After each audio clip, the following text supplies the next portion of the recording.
یہ سین امام رضا علیہ السلام کا پیادیانہ کہلاتا ہے. یعنی بہت سے جو عارف لوگ ہیں، عالم لوگ ہیں، وہ جب آتے ہیں مولا کی زیارت کے لیے تو پیادیانہ سے داخل ہوتے ہیں. صحیح سرانے سے نہیں، کیونکہ پیادیانہ یعنی جو غلام ہوتے ہیں یا مثلاً چھوٹے ہوتے ہیں پیادیانے میں بیٹھتے ہیں، اور جو بڑے ہوتے ہیں وہ سرانے بیٹھتے ہیں. تو امام کا پیادیانہ کہلاتا ہے. اور لیڈیز اور خواتین کے لیے ادھر سے زیارت کرنے کے لیے زری کی زیارت کر سکتی ہے. ٹھیک ہے.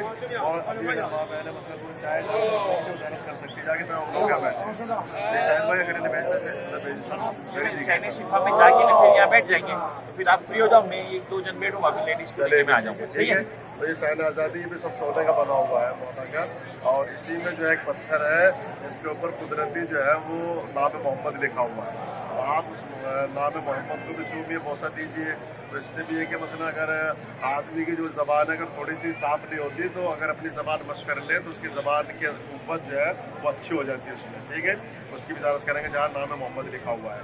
اور یہاں پہ جب ہم جائیں گے ابھی سین شفا، اس کے اندر کیا ہے؟ پانی ہے، اس کو آب شفا بولتے ہیں. اور ایک اس کے اندر شفا کی جالی ہے، جو شفا کی جالی آپ وہاں پر اپنی مراد مانگیے، منت مانگیے، انشاءاللہ وہ منت آپ کی پوری ہو جائے گی وہاں کے اندر بھی. اور یہاں تو مثلاً ایک خادم نے کہا مجھ سے، جو امام رضا علیہ السلام کے حرم کا خادم ہے، کہ جتنا بھی حرم کے اندر پانی ہے آپ اس کو شفا کی نیت سے پی لو تو شفا ملے گی. صحیح ہے. یعنی کسی بھی آپ ٹنکی سے پانی پی لیں اس نیت سے مولا مجھے شفا عطا فرمائے تو اس کو شفا نصیب ہو جائے گی. ٹھیک ہے.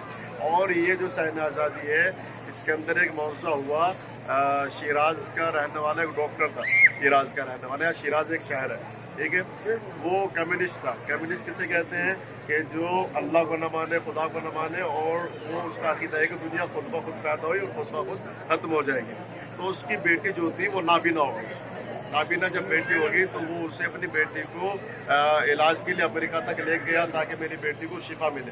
اب وہ امریکہ بھی گیا، ڈاکٹروں نے بڑی بڑی مشینوں سے آنکھوں کو دیکھا اور علاج کرنا چاہا تو اس نتیجے پہ پہنچے کہ اس لڑکی کی آنکھوں کی جو رگ ہے وہ خشک ہو چکی ہے اور اب وہ کبھی نہیں دیکھ سکتی، نابینا ہو چکی تھی. اب وہ مایوس جو ہے آیا اپنے گھر، اور اپنی ایک ہی بیٹی تھی، کوئی دوسرا نہ بیٹا نہ بیٹی، بڑا پریشان تھا. تو اس کی بیوی نے کہا کہ ایک ڈاکٹر اور ہے، اگر آپ اسے دکھا دیں تو ہو سکتا ہے ہماری بیٹی سے ہو جائے گی انشاءاللہ.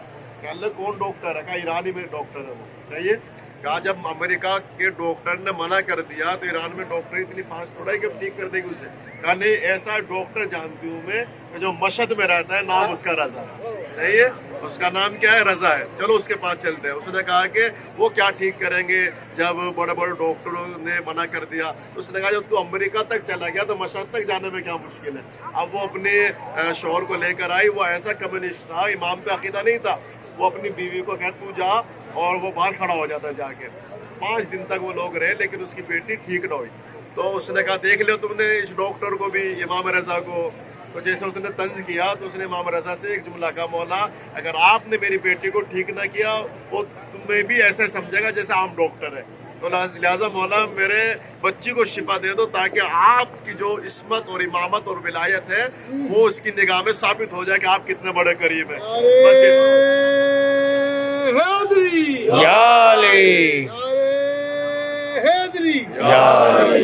اب جیسے ہی مثلا اس نے جملہ کہا تو اسی سین آزادی میں ایک شور اٹھا. جب شور اٹھا تو اس نے پوچھا لوگوں سے، باہر کھڑا تھا دروازے کے، کہ شور کیسا ہے؟ کہا ایک بیٹی نابینا تھی، اس کو شفا مل گئی. اب جیسے اس نے سنا نابینا بیٹی کو شفا مل گئی، وہ حرم کا بھاگا ہوا ہے، مجھ سے رکا نہیں گیا. تو دیکھا اس سین میں بڑی بھیڑ تھی تو لوگوں سے پوچھا بھائی کیا ہوا؟ کہا ایک بچی نابینا تھی، اس کو بینائی مل گئی، شفا مل گئی. تو جب وہ قریب پہنچا اس کی بیٹی نے اسے دیکھ کر کہا بابا. تو اس نے کہا بابا؟